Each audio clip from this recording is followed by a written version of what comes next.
Spelling Prince in Jema Senior High School, General 2E. I'm Richmond Pesiata from Jema Senior High School, General 2E. We have come up with a project called the Mathematics Mental Game, and we can also call it as the multiplication game. We developed it using the Scratch application.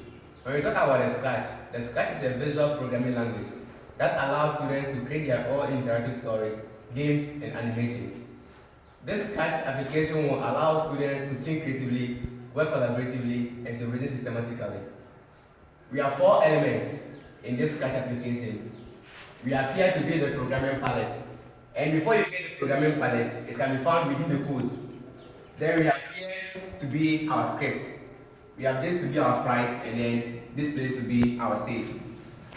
You can decide to pick any sprite of your choice, but we decided to pick them as our sprite.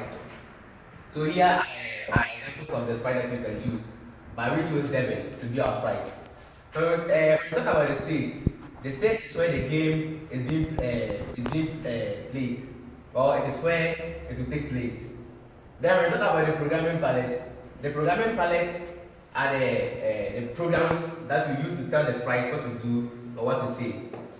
Then when we talk about the sprite is the actor or a character of the game. We have 2 stages in this game. We have the first stage where the game is being played, and the final stage is where the results will be displayed. We have when the green flag is clicked to be our trigger. We have many examples of triggers, but we chose when the green flag is clicked to be our trigger. And the triggers can be found as controls. So you can decide to pick any trigger that you want. You can decide to pick any trigger that you want. Here are examples of codes that we use to program the sprite. We have when the green flag is clicked, like we said, that's our trigger that we use. And it can be found as controls. High variable time, high variable score. Time and score are variables in the game, and we have 4 variables, but you have to create it yourself. And before you can create it, you have to go to variables and then create it. So we use 4 variables, which is time, score, number 1, and number 2. Now, we have the position of the sprite as well. Where you position the sprite will determine whether it will be negative or it will be positive. And we can do this by considering the concept of number line in mathematics. And on number line, we know that when you move to the left side, it is negative, but when you move to the right side, it is positive. So, this clearly shows that the position of the sprite is negative. Motion, that's where you are going to find the position of the sprite.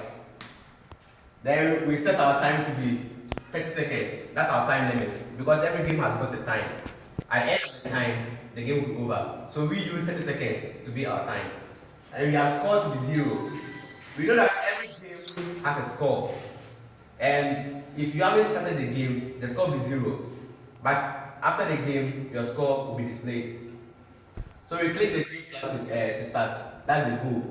Then we click to start. Click the button to start. The question has been asked: 4 times 6. The answer is given as 24. That's correct. 5 times 7. 35. Correct.